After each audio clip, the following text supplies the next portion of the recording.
여러분 안녕하십니까? 강신업 변호사입니다.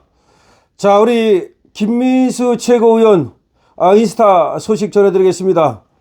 김민수 최고위원 정말 이번에도 말이죠, 또 진심을 보여주고 있는데요. 죽어야 고통에서 벗어날 것 같다. 죽어야 고통에서 벗어날 것 같다 라고 하는 양평군 정해철 면장님의 유서 한 구절을 먼저 제시를 한 다음에 이렇게 썼습니다. 이 한 문장이 남긴 무게를 어떻게 가볍게 넘길 수 있겠습니까? 어떠한 경우에도 공권력이 생명을 위협하는 방향으로 행사되어서는 안 됩니다. 이 원칙에 예외는 없습니다. 그는 그저 한 명의 공무원이었고 평범한 삶을 사는 사람이었습니다. 수사는 진실을 향해야 하는 것이지 한 생명을 벼랑 끝으로 몰아서는 안 됩니다. 그 순간 수사는 공정성이 없습니다. 지금 진행 중인 3개의 특검은 공정성에 대한 중대한 의문을 남기고 있습니다.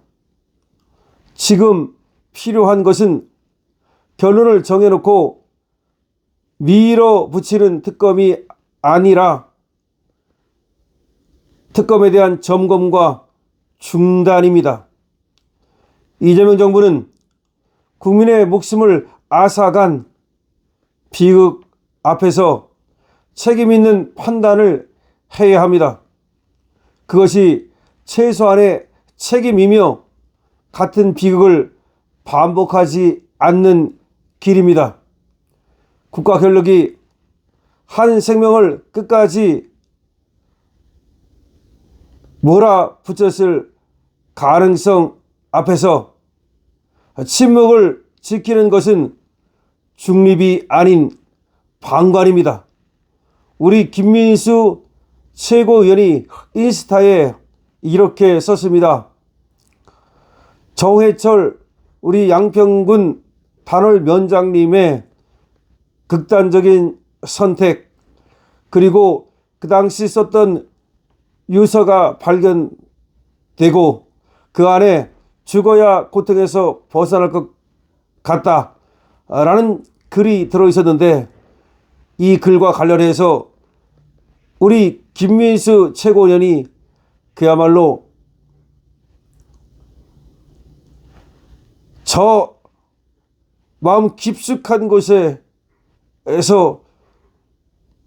솟아오르는 그런 분노, 그리고 또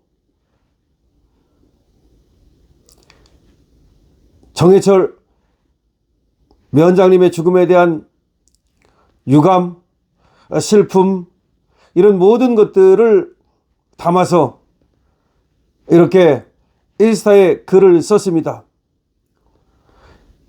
죽어야 고통에서 벗어날 것 같다. 도대체 이 말이 얼마나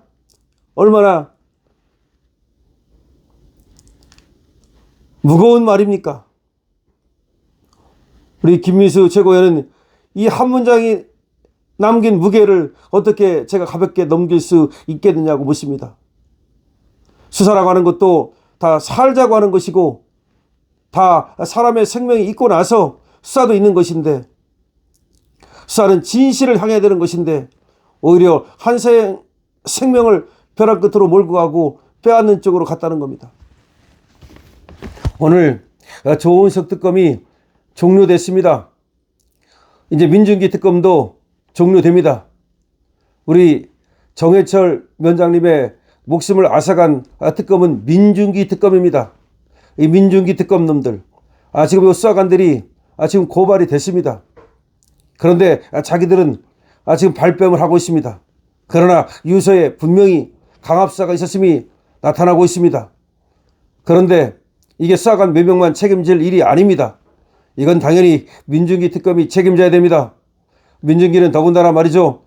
주가 조작했던 거 백일하에 드러났습니다. 김건희 여사 주가 조작을 수사한다고 했던 자가 알고 보니까 말이죠. 정말로 미상장 주식 사가지고 그래가지고서 떼돈 벌고 말이죠. 그리고 많은 사람들한테 피눈물 흘리게 만드는 파렴치범이었습니다. 그리고 그러고도 말이죠. 또 이렇게 선량한 공무원을 갖다가 수사를 한다면서 목숨을 앗아가게 만들었습니다. 자, 이 민중기 특검도 이제 곧 끝납니다. 여기도 이제 사냥이 끝났으니까 가마솥에 이제 삼길 차례입니다. 조은석도 사실은 성과를 못 내고 오늘 특검이 끝났는데 민중기 역시 마찬가지입니다. 성과 없이 결국 끝나게 되고 사냥개들은 모두 이제 가마솥에 들어가는 그런 운명에 처하게 될 겁니다. 이명의 특검, 최상병 특검 마찬가지입니다. 이 특검이 얼마나 정말 완장을 차고 짝대기질을 했는지는 제가 여기서 굳이 하나하나 얘기하지 않아도 여러분들께서 너무 잘 알고 계십니다. 그럼에도 불구하고 저것들은 제2차 특검을 하겠다, 뭐 종합특검을 하겠다 그럽니다. 아니 그렇게 6개월씩이나 해놓고 나서도 아무것도 나온 게 없는데 다시 종합특검하고 제2차 특검하면 뭐가 나옵니까? 정말 중요한 것은 지금 통일교 관련 특검인데 그거는 안 하려고 또 뺑일거립니다. 자, 그런데 말이죠. 참 어리석기가 끝이 없어요. 이 불나방 같습니다. 그러니까 자기 타 죽을 줄 모르고 불을 향해서 달려드는 불나방처럼 결국은 모든 것이 시간이 지나면 자기들도 수사받고 깜빡할 수밖에 없다는 그 운명을 모르나요? 그런데도 불구하고 마치 자기들은 전혀 그런 일이 없을 것처럼, 아니 뒤로는 좀 불안하겠죠. 지금 사실은 말이죠. 이재명도 굉장히 불안한 모습을 보여요. 전혀 안정된 모습을 보이지 못합니다. 그게 왜 그런가 보니까 지금 시간이 하루하루 지날수록 하루하루 피가 마르는 거야. 지금 내가 이 안에 있을 때는, 내가 지금 권좌에 앉아 있을 때는 어떻게든지 내가 지은 죄를 갖다가, 이 업보를 갖다가 피할 수 있을 건지 모르지만 결국 권력을 내려놓으면 결국은 수사받고 결국은 재판받고 결국은 재판 중지됐던 재판들 다 계속될 거고 깜빡할 수밖에 없는데 그 하루하루 마음이 편하겠습니까? 아니 대통령이라고 그래가지고서 무슨 뭐 밤에 누우면 잠이 오겠습니까? 아마 제가 볼 때는 말이죠. 수면제 없이는 참 못 잘지도 모르겠습니다. 그러니까 결과적으로 이 죄를 지으면 두 다리 뻗고 잘 수가 없는 거예요. 지금 이 특검들도 마찬가지일 겁니다. 조은석 특검도 마찬가지고 이 민중기 특검도 마찬가지고 그리고 저 이명의 특검 거기도 그렇고 그리고 그 특검을 갖다가 시킨 또 이재명도 그렇고 아마 하루하루 시간이 가면 갈수록 피가 마를 거라고 생각을 합니다. 어쨌든 이제 특검이 이제 종료되고 있습니다. 그런데 민중기 특검 여기서 그렇게 유명을 달리한 우리 정해철 위원장님의 그 극단적인 고통 이거를 지금 우리 김민수 최고위원이 진심으로 느끼면서 거기에 대해서 이렇게 또 글을 쓰고 있습니다. 자, 김민수 최고위원의 진심, 우리는 이 진심과 함께 그야말로 이런 것을 가지고 그렇게 정치를 해야 됩니다. 김민수 최고위원, 우리는 진심이 있다는 것을 알고 있습니다. 그 진심이 바로 우리 민심입니다. 김민수 최고위원의 진심, 이 민심, 이것이 바로 나라를 살리는 동력이 될 것을 믿습니다. 여러분들께서도 김민수 최고위원 응원해 주시고요. 그 다음에 또 김민수 최고위원이 또 그 얘기 했지 않습니까? 안귀령인가 뭔가가 또 국회에 들어와가지고 총 뺏으려고 그러니까 사실 그거 원칙적으로 따진다면 그 총살감이다 라는 얘기를 했지 않습니까? 그럼 우리 김민수 최고위원이 장교 출신이거든요. 그러니까 어디 총을 뺏으려고 하느냐 군인한테. 그거는 경우에 따라서는 그건 오히려 총살감이 될 수 있다. 예를 들어서 쏴도 된다 뭐 이런 식으로 이제 얘기를 했는데, 그러니까 그 위험천만한 행동이라는 것을 강조한 거죠.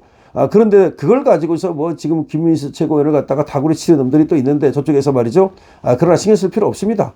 그걸 가지고 여기저기 퍼날르면서 또 김민수 최고위원을 공격하는 자들이 있는데, 그런 때일수록 우리가 김민수 최고위원을 응원해 줘야 됩니다. 자, 김민수 최고다 응원해 주시기 바랍니다. 김민수 최고다. 그리고 댓글 달기 어려우면 222번으로 응원해 주시고요. 강신업 TV에 대해서는 좋아요, 구독 부탁드립니다. 강신업 TV입니다.